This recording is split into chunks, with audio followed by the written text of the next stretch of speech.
नमस्ते प्रणाम। त का हाल बा भाई लोग। हम आशा करब कि रउआ लोगन ठीक होखब। तो आज एगो बात बता दी कि नीलकमल भैया के एगो गाना आइल बाटे, बोलत रह बम बम। बहुत झकास बाटे। टी सीरीज यूट्यूब चैनल पर आइल बाटे। तो रउआ लोगन जाई और गाना के सर्च करी कि बोलत रह बोल बम, और सुनी और शेयर करी दबा के।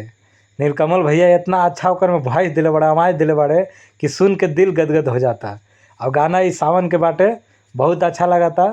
तो रउआ लोगन जाई टी सीरीज हमार भोजपुरी चैनल पर, और नीलकमल भैया के गाना सुनी और इनके सपोर्ट करी। ये गाना जब गावेला ना तो का कही, इतना अच्छा लगेला कि और कोई सिंगर के ना लगत हुई इनके गाना के पीछे। तो रउआ लोगन जाई और सुनी। तो आज के लिए इतने, आए वाला हर खबर हम आप लोग तक अपडेट करब। नमस्ते प्रणाम।